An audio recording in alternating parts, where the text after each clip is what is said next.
Hello दोस्तों, मेरे YouTube channel पर आपका स्वागत है। तो कहानी को पूरा सुनिए और कहानी अच्छी लगे तो प्लीज़ चैनल को सब्सक्राइब करें। महक ने जैसे ही दरवाज़ा खोला उसकी आंखें हैरानी से बड़ी हो गई। महक को देखते ही वो आदमी अंदर आ गया और परेशानी भरी आवाज़ में बोला, कैसी हो महक? फाइनली तुम मुझे मिल गई। कहाँ चली गई थी तुम? मैंने तुम्हें कितने कॉल किए, तुम्हें मेरा कॉल भी आंसर नहीं किया। तुम ठीक तो हो ना? उस आदमी को इतना परेशान देख महक ने कहा, हाँ मैं बिल्कुल ठीक हूँ। अजीत सॉरी, मैंने तुम्हारा कॉल नहीं उठाया, वो मेरा फ़ोन टूट गया इसलिए मैं तुम्हें कॉल बैक नहीं कर पाई। लेकिन तुम इतने परेशान क्यों हो? अजीत कुछ कहने ही वाला था कि महक के मंगलसूत्र और माथे का सिंदूर देख वो रुक गया और वो फिर बोला, वो क्या है ना, अब कोई ऐसे गायब हो जाएगा और फिर शादी करके लौटेगा तो चिंता तो होगी ना। आपने तो हमें पार्टी भी नहीं दी। महक ने कहा, सॉरी, लेकिन ये कुछ इतनी जल्दबाजी में हुआ कि किसी को बताने का मौका ही नहीं मिला। आप अंदर तो आइए। अजीत ने मना कर दिया, नहीं मैं स्कूल जाने के लिए लेट हो रहा हूँ। अगर कोई प्रॉब्लम ना हो तो आज आप रात को मुझे डिनर की पार्टी दे सकती हैं। वहीं सारी बात कर लेंगे। सुधांशु बीच में बोल पड़ा, हाँ दीदी चलिए ना, आज हम सब रात को कहीं बाहर चलते हैं। बहुत दिन हो गए हैं हम लोग कहीं गए नहीं। यहाँ महक शाम को सबके साथ बाहर जाने के लिए मान गई। वहीं दूसरी तरफ मृत्युंजय ऑफिस पहुँच चुका था और केबिन में अपने सामान पर गुस्सा निकाल रहा था। तभी विकल्प उसके केबिन में आ गया। केबिन की हालत देख वो तुरंत बोल पड़ा, इस केबिन को देखकर ऐसा क्यों लग रहा है भाई, जैसे यहाँ पर कोई तूफान आया था। मृत्युंजय ने चिढ़कर कहा, तुम्हें जो काम है वो बताओ, वरना तुम्हारी जिंदगी में भी तूफान आ जाएगा। विकल्प समझ गया था कि मृत्युंजय अभी इरिटेटेड था। उसने जवाब में कहा, मैं तो बस इतना कहने आया था कि शोभित भाई वापस आ रहे हैं और मुझे कुछ काम है, इसलिए मैं आज ऑफिस से घर जल्दी जाऊंगा। मृत्युंजय ने हाँ में सर हिला दिया और विकल्प वहां से चला गया। उसके जाते ही राघव हाथ में कुछ मोबाइल फ़ोन लेकर आ गया। यह देखकर मृत्युंजय बोला, तुम गधे हो क्या? मैंने तुमसे एक फ़ोन लाने को कहा था और तुम इतने सारे लिए। राघव ने इनोसेंटली कहा, सर मुझे पता नहीं था कि आपको कौन सा फ़ोन पसंद आएगा, इसलिए। राघव की बात सुन मृत्युंजय अपना सर पकड़ कर बैठ गया। तभी पीछे से राजीव अंदर दाखिल हुआ। उसने राघव के सारे फ़ोन वहां छोड़ के जाने के लिए कह दिए। मृत्युंजय की हालत देख राजीव ने कहा, मुझे पता लगा कल जो हुआ, अपने साले साहब की ठुकाई कर दी तुमने। मृत्युंजय अचानक ही बोल पड़ा, महक अपने मायके चली गई है। मृत्युंजय ने रियलाइज़ किया कि उसकी आवाज़ में शायद महक को मिस करने वाली फीलिंग भी थी, तो उसने तुरंत बात बदल दी और कहा, और वो भी मुझसे बिना पूछे।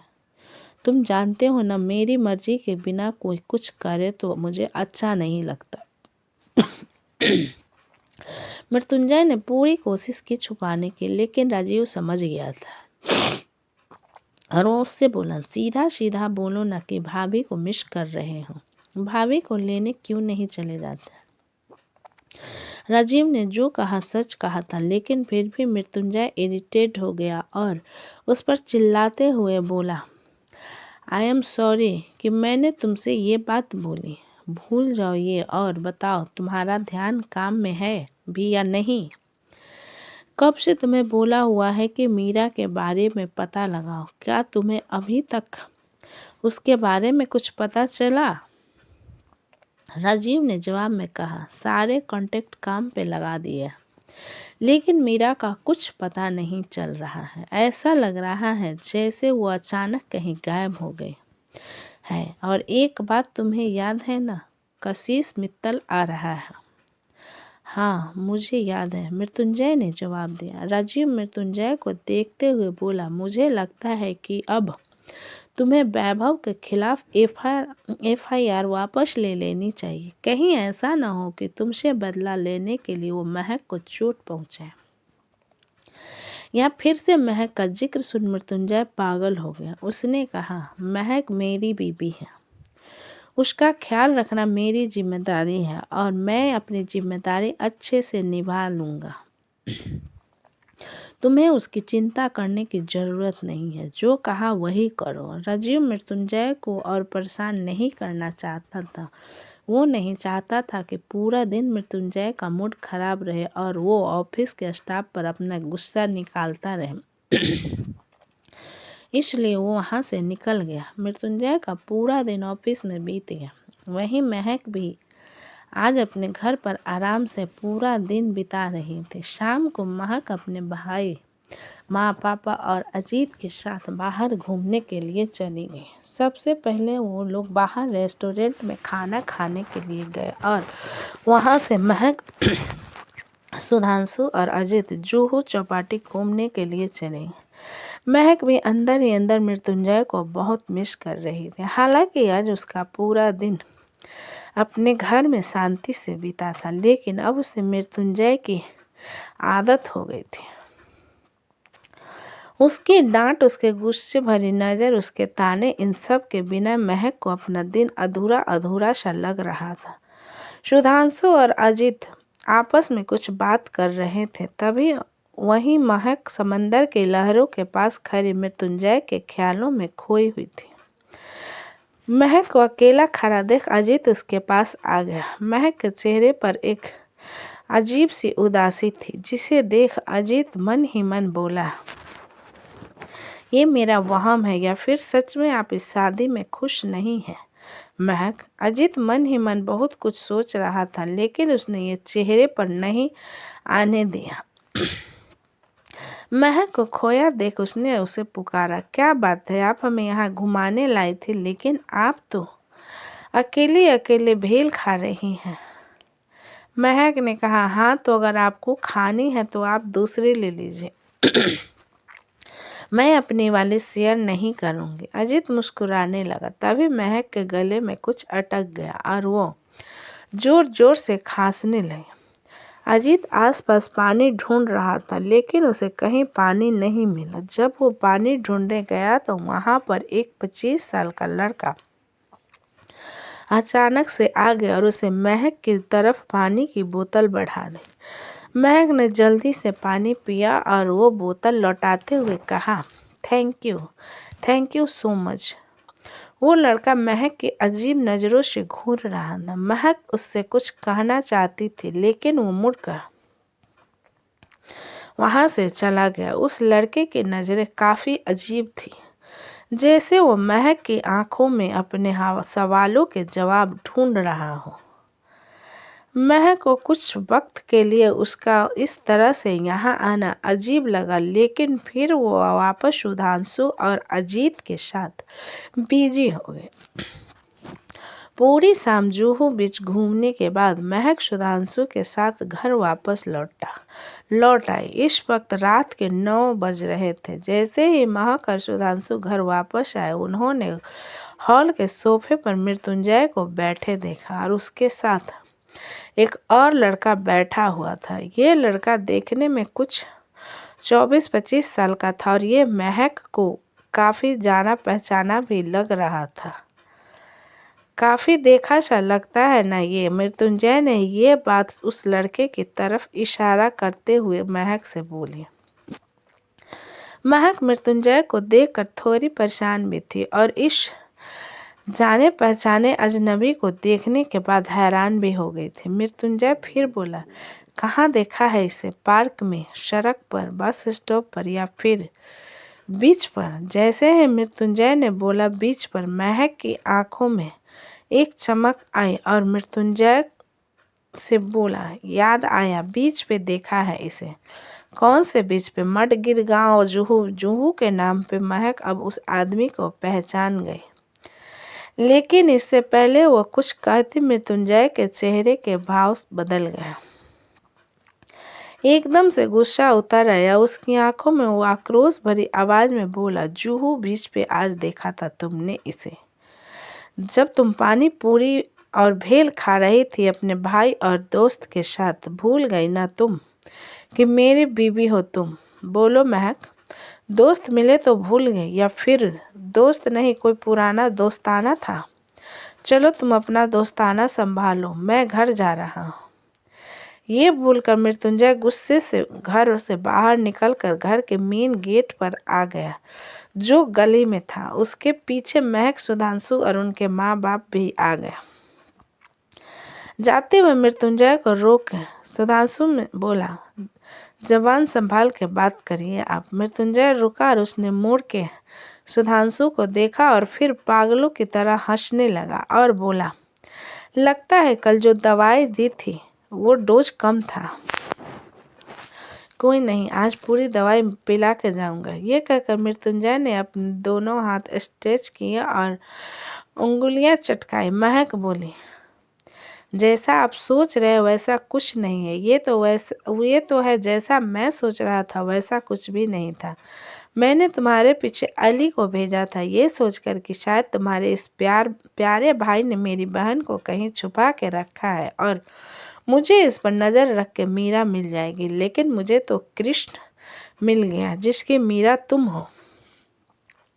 एक दिन नहीं हुआ ससुराल से लौटे हुए और वापस दोस्त से मिलने चली।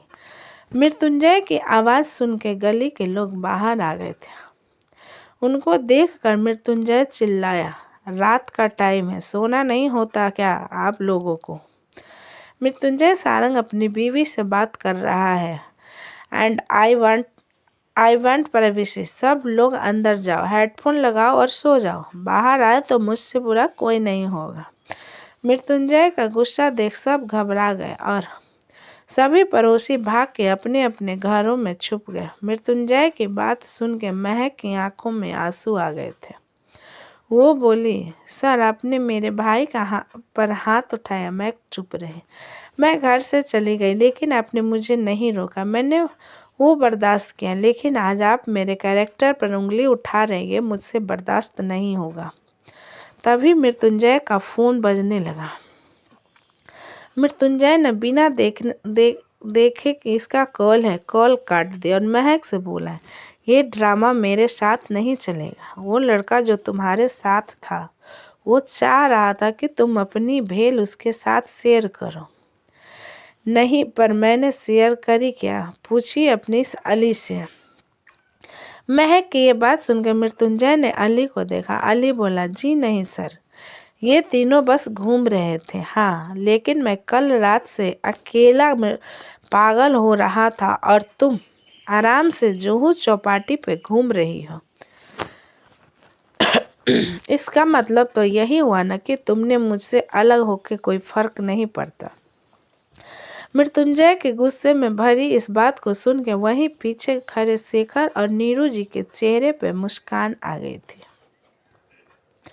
वो समझ गए थे कि मृत्युंजय महक को मिस कर रहा था। फिर से मृत्युंजय का फ़ोन बजा और इस बार उसने देखा कि राजीव उसे फ़ोन कर रहा है। मृत्युंजय ने गुस्से से उठाया और चिल्लाते हुए कहा, राजीव, जब बार बार फ़ोन कट रहा है तो तुमको समझ में नहीं आ रहा है क्या कि मैं बिजी हूँ? महक के घर आया हूँ, अब दोबारा फ़ोन मत करना। ये कहकर बिना राजीव की बात सुने मृत्युंजय ने फ़ोन काट दिया और फिर से महक को देखा। तो तुम्हें कोई फ़र्क नहीं पड़ता ना मुझसे दूर रहकर?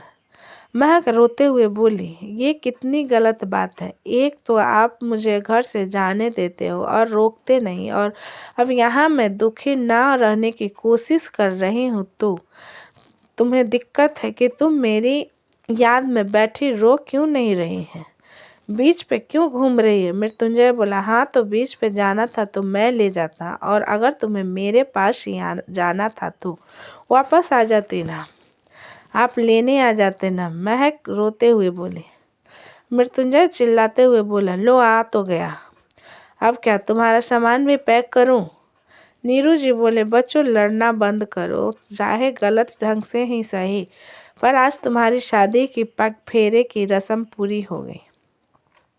शादी के बाद कल भाई बहन को ससुराल से मायके में आया और आज पति वापस लेने आ गया। नीरू जी की ये बात सुन के मृत्युंजय का गुस्सा थोड़ा शांत हुआ और वो महक एक दूसरे को देखने लगे। तभी सुधांशु का फोन बजा। राजीव का फोन था और वो जो बात राजीव ने उससे कही वो सुनकर सुधांशु के चेहरे पर खौफ उतर आया और उसने ऊपर की तरफ नजर उठाकर चारों तरफ देखा और उसे एक छत पे दूर अंधेरे में एक आदमी बंदूक का निशाना मृत्युंजय पे लगाए नजर आया। नीरू जी मृत्युंजय से बोल रही थी, बेटा अजीत शादी की पार्टी लेने आया था। नीरू जी, ये बात सुधांशु की चीख ने काट दी। जीजा जी, और वह उसी वक्त मृत्युंजय की तरफ भागा और तभी एक गोली के फायर होने की आवाज चारों तरफ गूंज उठी। सुधांशु और मृत्युंजय दोनों जमीन पे जा गिरे और दोनों का शरीर खून से लथपथ हो गया। मृत्युंजय और महक के पग फेरे की रस्म में खून का तिलक हो गया था, पर ये खून था किसका? कौन बना निशाना उस गोली का? और आगे किसने किया ये हमला? क्या मृत्युंजय या सुधांशु की जिंदगी होगी मौत के हवाले? आगे की कहानी सुनने के लिए कमेंट करें। दोस्तों कहानी अच्छी लगे तो प्लीज़ चैनल को लाइक करें, सब्सक्राइब करें एंड शेयर करें। हमें अपना सपोर्ट करें, हमें ऐसे ही अपना प्यार देते रहें। अपना कीमती समय देने के लिए धन्यवाद।